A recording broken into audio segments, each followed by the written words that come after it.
बिस्मिल्लाहिर्रहमानिर्रहीम। अस्सलामु अलैकुम वरहमतुल्लाहि वबरकातुह। बनात के मदारिस के हवाले से एक बात ये भी काबिल गौर है कि आम तौर पर जहाँ बनात के मदारिस नहीं होते और बच्चों की ख्वाहिश होती है कुरान हिफ़्ज़ करने की, तो वो फिर मोहल्ले में मस्जिद या किसी मदरसे में जहाँ एक कारी पढ़ा रहा है उसके पास हिफ़्ज़ करने के लिए आ जाती हैं।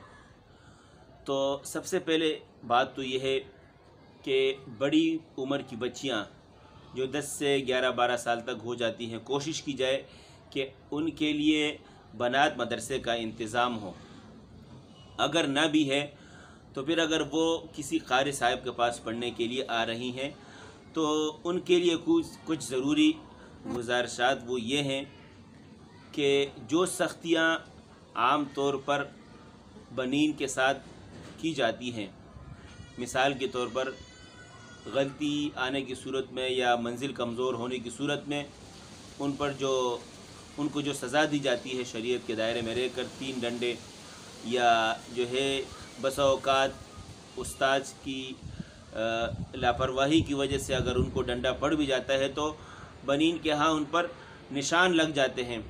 तो बनात के साथ इसमें कुछ नरमी इख्तियार की जाए, कहीं ऐसा ना हो वहाँ डंडा मारा और निशान पड़ गया तो बदनामी के अलावा ये है कि ये एक ऐब सा मालूम होता है कल के लिए।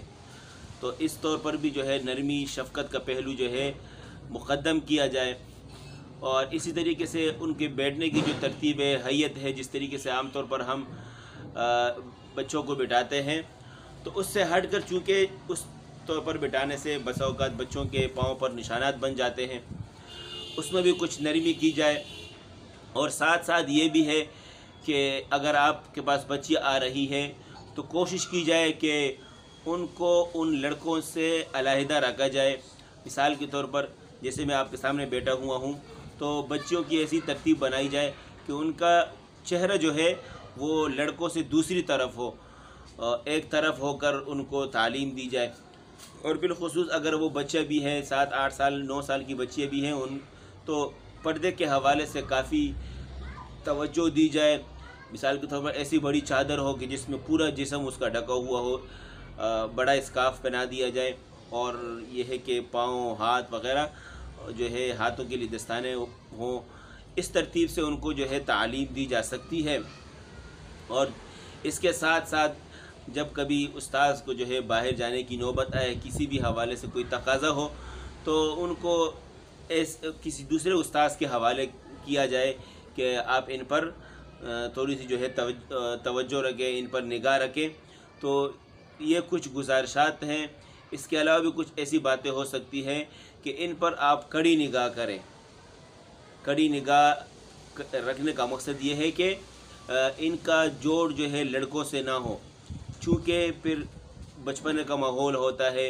ये चीज़ देखने में आई है कि अगर आप बच्चों के साथ बिठाते हैं, अगर वो हैं भी छोटी बच्चियां हैं, लेकिन वो जो लड़कों की आदतें होती हैं वो लड़कियों के अंदर आ जाती हैं, तो इस पर आप निगाह रखें।